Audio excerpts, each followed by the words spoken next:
नमस्कार विद्यार्थियों, एक बार फिर से आप सभी का वेलकम है। टॉपिक वाइज क्वेश्चन सीरीज को लेकर अपन यहाँ पे डिस्कस कर रहे थे और इसी डिस्कशन में अब अपना टॉपिक आता है विद्युत फ्लक्स और गाउस के नियम पर आधारित क्वेश्चन आपके सिलेबस के अनुसार, आपके पीवाईक्यू के अनुसार।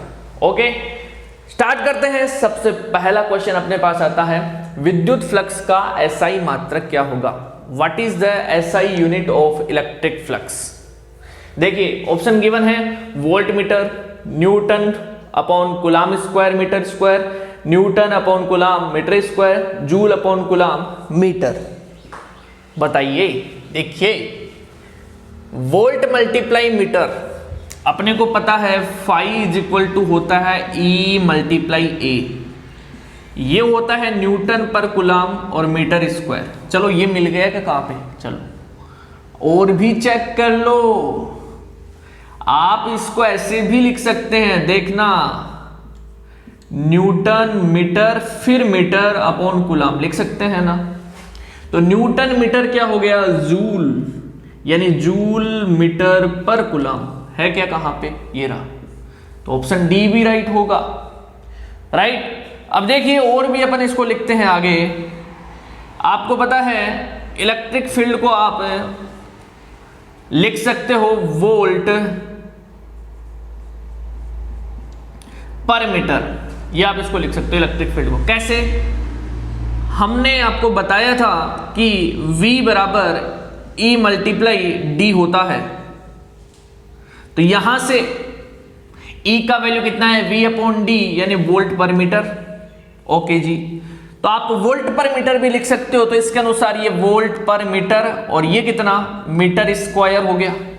मीटर से मीटर कट गया तो एक यूनिट आ गया आपके पास, volt dot metre, volt multiply metre, यानी ऑप्शन ए भी राइट होगा। क्या ऑप्शन बी राइट होगा? ना ना ना ना, ये तो दोनों तरफ स्क्वायर है। अपने पास तो newton upon coulomb metre square है, ये कूलाम स्क्वायर भी कर रहे हैं तो ये तो पॉसिबल ही नहीं है। तो अपने पास इसके तीन मात्रक हो जाएंगे। एक तो ये भी इसका मात्रक है, ये भी इसका मात्रक है और ये भी इसका मात्रक है। ये क्वेश्चन कराने के पीछे मेरा रीजन है कि आपको क्लियर हो जाए कि अपन इसको अलग अलग फॉर्म में भी लिख सकते हैं। क्लियर है? ठीक, देखिए तो ये क्वेश्चन 1 था। क्वेश्चन सेकंड की बात करते हैं। यदि किसी सतह से निर्गत फ्लक्स 0 है तो E वेक्टर व A वेक्टर के मध्य कोण कितना होगा? क्या है? यदि किसी सतह से कोई सरफेस है, उससे जो लिविंग या अपन टोटल फ्लक्स की बात करें वो 0 है, तो E vector and A vector के बीच एंगल पूछा है। देखिए टोटल फ्लक्स यहां पे दिया है किसी सरफेस के लिए, वो 0 दिया है। तो ये कब पॉसिबल है? E A कोस थीटा बराबर 0। ये तभी पॉसिबल है जब आपका थीटा कितना हो? आप बोलोगे 90। अगर थीटा 90 होगा तो कोस 90 का वैल्यू कितना? 0। कोस 90 का वैल्यू कितना? 0। तो कोस 90 0 होगा तब फ्लक्स आपका 0 हो जाएगा। क्लियर है क्या? राइट, बताइए सही है? मतलब थीटा कितना होना चाहिए? 90 होना चाहिए। थीटा कितना होना चाहिए? 90। अगर थीटा 90 होगा तो कोस 90 0 हो जाएगा और फ्लक्स भी क्या हो जाएगा? 0। थर्ड क्वेश्चन की बात करते हैं। देखिए यदि किसी सतह से संबद्ध फ्लक्स नेगेटिव है, क्या है? नेगेटिव फ्लक्स दे रखा है। कोई भी एक अपने को सरफेस गिवन है, उसके लिए फ्लक्स दिया है नेगेटिव, ऋणात्मक। ई वेक्टर व ए वेक्टर के मध्य कोण पूछा है अपने को। ई वेक्टर व ए वेक्टर के मध्य कोण। देखिए ये होगा, ये होगा, ये होगा या ये होगा। फ्लक्स क्या है? नेगेटिव। और फ्लक्स नेगेटिव कब होगा? जब थीटा आपका 90 से ज्यादा हो। देखिए ये आपने चतुर्थांश पढ़ा था, इसमें सभी पॉजिटिव होते हैं, इसमें साइन एंड कोसेक पॉजिटिव होता है, इसमें टेन और इसमें कोस।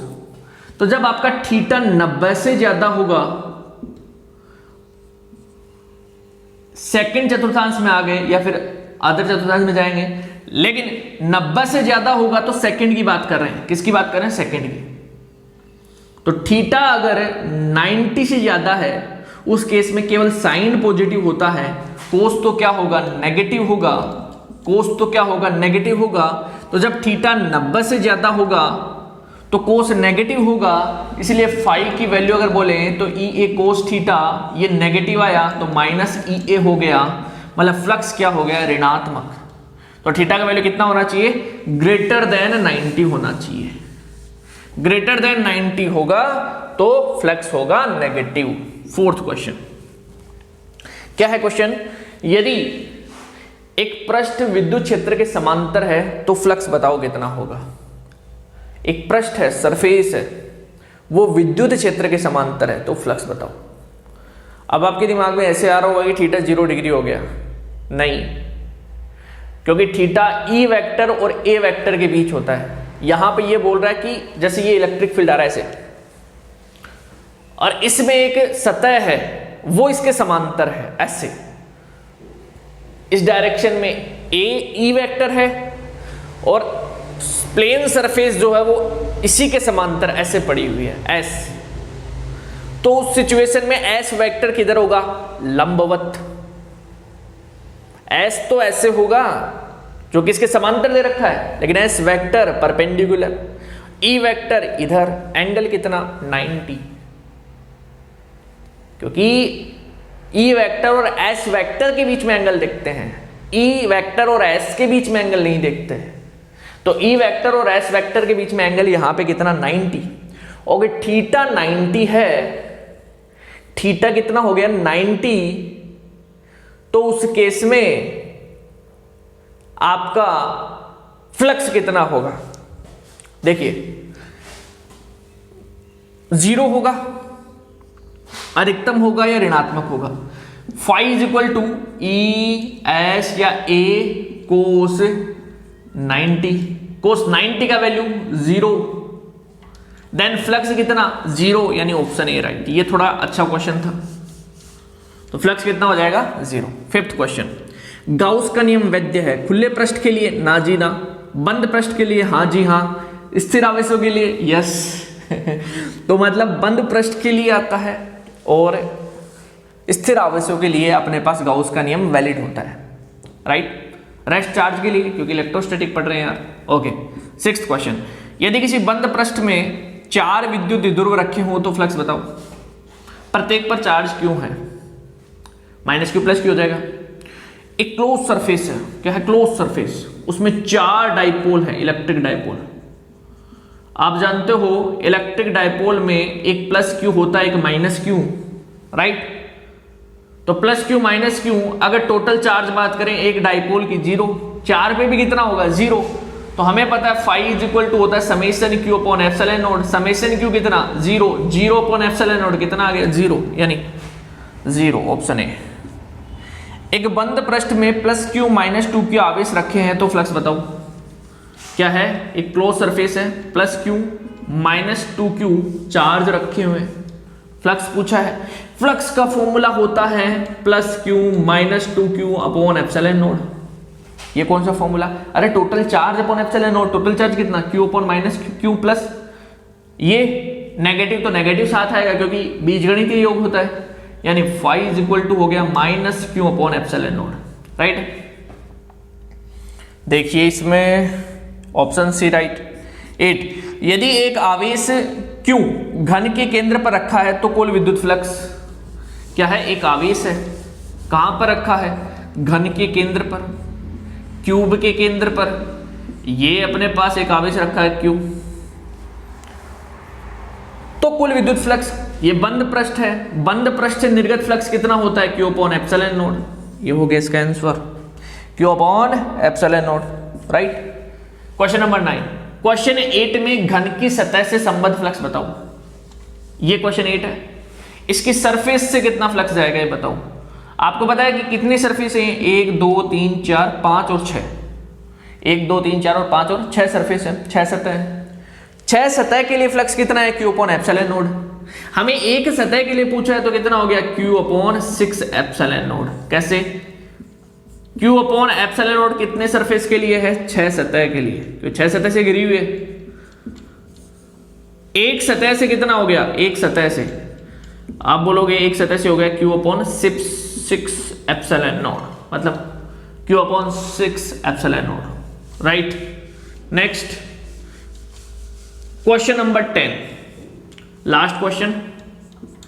क्यों आवेश वाले गोलीय पृष्ठ की त्रिज्या r है, यदि त्रिज्या को दुगुना कर दिए तो फ्लक्स, एक अपने पास स्फेरिकल सरफेस है, क्यों आवेश है उस पर, क्यों चार्ज है, उसकी रेडियस r है, रेडियस को डबल कर दें तो फ्लक्स कितना होगा। ये अपने पास है स्फेरिकल सरफेस, ये r रेडियस है, ठीक है, क्यों चार्ज है तो कितना हो गया, जैसे इसमें टोटल चार्ज प्लस क्यू है अंदर, तो फ्लक्स कितना होगा जो भी था, मतलब क्यू अपन एप्सिलॉन नॉट अंदर है, और जो भी इससे निर्गत होगा वो होगा। अब ये बोल रहा है कि आपने रेडियस को डबल कर दिया, ठीक है, सर्कल ये क्या बना दिया मैंने, रेडियस को डबल कर दिया, 2r कर दिया, तो फ्लक्स कितना होगा। फ्लक्स में कुछ परिवर्तन होगा क्या, नहीं होगा, फ्लक्स वो का वो रहेगा। फ्लक्स डिपेंड नहीं करता कि उसका साइज क्या है, कितना बड़ा है कितना छोटा है, वो डिपेंड करेगा उसमें चार्ज कितना है, प्लस क्यों ही चार्ज है, चार्ज का वैल्यू चेंज नहीं हुआ तो फ्लक्स का वैल्यू भी चेंज नहीं होगा। यहां पे अंदर रखा चार्ज अगर 2q हो जाता तब फ्लक्स डबल हो जाता, अंदर रखा चार्ज अगर 3q हो जाता तो ट्रिपल हो जाता, लेकिन अंदर रखा चार्ज वो का वो है, रेडियस पे डिपेंड नहीं करेगा। रेडियस कोई भी बढ़ा दो आप, 2r से 3r कर दो, 5r कर दो, कोई चेंज नहीं होगा, डिपेंड करेगा चार्ज पर। तो चार्ज तो वो का वो है, चार्ज वो का वो है, तो यहां पे आपका फ्लक्स भी वही रहेगा। तो ये थे अपने पास 10 question based on electric flux and Gauss law. In question से अपना कंसेप्ट तैयार होता है, साथ में इसी प्रकार के क्वेश्चन आपके पीवाईक्यू में गिवन है। ये अगर आप तैयार करते हो तो आपका सारा का सारा कंसेप्ट तैयार होगा, साथ में आपको पता चलेगा कि अपने को किस लेवल की तैयारी करनी है। ओके, मिलते हैं नेक्स्ट वीडियो में, बाय बाय।